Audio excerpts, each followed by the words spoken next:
श्री हरि विष्णु। आज के इस वीडियो में आपके लिए लेकर आई हूँ निर्जला एकादशी की पौराणिक कथा।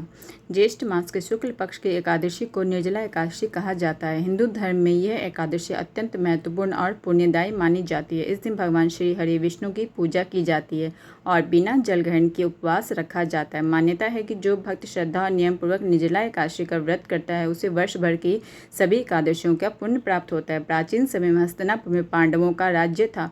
पांचों पांडव भगवान श्री कृष्ण के परम भक्त थे। माता कुंती, द्रौपदी और सभी पांडव एकादशी का व्रत श्रद्धा से करते थे। धर्मराज युधिष्ठिर तो प्रत्येक एकादशी का पालन बड़े नियम और संयम के साथ करते थे, लेकिन भीमसेन का स्वभाव सबसे अलग था। वे अत्यंत बलशाली थे और उनकी भूख भी बहुत अधिक थी, क्योंकि उनके पेट में वृक्क अग्नि निवास करती थी, जिसके कारण वे अधिक समय तक भूखे नहीं रह पाते थे। इसलिए उनके एकादशी का उपवास करना कठिन था। एक दिन भीमसेन ने युधिष्ठिर से कहा, भैया, आप सभी लोग एकादशी का व्रत करते हैं, लेकिन मैं भूखा नहीं रह सकता। यदि मैं भोजन ना करूं तो मेरे शरीर में कमजोरी आने लगती है। कृपया ऐसा कोई उपाय बताइए जिससे मुझे सभी एकादशियों का फल प्राप्त हो जाए। युधिष्ठिर ने कहा, भीम, एकादशी का व्रत भगवान विष्णु को अत्यंत प्रिय है। इसका पालन करने से सभी पाप नष्ट हो जाते हैं।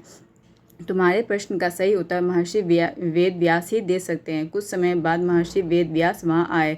सभी ने उनका आदरपूर्वक स्वागत किया। भीमसेन ने उनके चरणों में प्रणाम करके कहा, गुरुदेव, मुझसे उपवास नहीं हो पाता। कृपया ऐसा उपाय बताइए जिससे मुझे सभी एकादशियों का पुण्य प्राप्त हो जाए। महर्षि वेद व्यास बोले, हे भीमसेन, यदि तुम वर्ष भर की सभी एकादशियों का फल प्राप्त करना चाहते हो तो ज्येष्ठ शुक्ल एकादशी का निर्जला व्रत करो। इस दिन बिना अन्न और जल ग्रहण किए भगवान विष्णु का स्मरण करना चाहिए। भीमसेन आश्चर्यचकित होकर बोले, गुरुदेव, बिना जल के रहना तो और भी कठिन है। वेद व्यास जी बोले, हे व्रत, यह व्रत कठिन अवश्य है, लेकिन इसका फल अत्यंत महान है। जो व्यक्ति श्रद्धा से निर्जला एकादशी का व्रत करता है उसके सभी पाप नष्ट हो जाते हैं और उसे भगवान विष्णु का आशीर्वाद प्राप्त होता है। भीमसेन ने दृढ़ निश्चय करते हुए कहा, मैं यह व्रत अवश्य करूंगा। निर्जला एकादशी का दिन आया। प्रातःकाल भीमसेन ने स्नान करके भगवान विष्णु की पूजा की और व्रत का संकल्प लिया। उन्होंने प्रण किया कि वे पूरे दिन जल की एक बूंद भी ग्रहण नहीं करेंगे। धीरे धीरे दिन बीतने लगा। गर्मी बहुत अधिक थी। सूर्य की तपती किरणों से वातावरण गर्म हो गया। भीमसेन को अत्यंत प्यास लगने लगी। उनका गला सूखने लगा, लेकिन वे भगवान श्री हरि का स्मरण करते रहे। वे बार बार ओम नमो भगवते वासुदेवाय मंत्र का जाप करते और अपने मन को भगवान में लगाते। कभी कभी उनके मन में जल पीने का विचार आता, लेकिन वे अपने संकल्प को याद करके स्वयं को रोक लेते।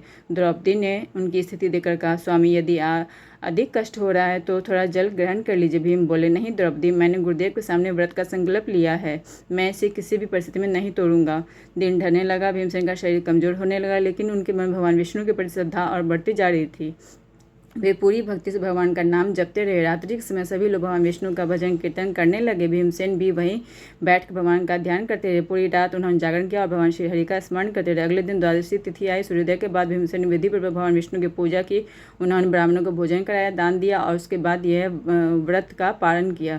जैसे भीमसेन ने व्रत पूर्ण किया, आकाश से पुष्पों की वर्षा होने लगी। देवताओं ने कहा, हे भीमसेन, तुमने श्रद्धा और नियम पूर्वक निर्जला एकादशी का व्रत किया है, अब तुम्हें सभी एकादशियों का फल प्राप्त होगा। उसी समय भगवान श्री कृष्ण वहाँ प्रकट हुए। उन्होंने मुस्कुराकर कहा, हे भीम, जो व्यक्ति श्रद्धा से निर्जला एकादशी का व्रत करता है उसके सभी पाप नष्ट हो जाते हैं। मृत्यु के समय उसे यमराज का भय नहीं रहता और अंत में उसे वैकुंठ धाम की प्राप्ति होती है। भीमसेन अत्यंत प्रसन्न हुए। उन्होंने भगवान श्री कृष्ण के चरणों में प्रणाम किया और कहा, प्रभु, आपकी कृपा से आज मेरा जीवन सफल हो गया। बोले विष्णु भगवान की जय। बोले विष्णु भगवान की जय।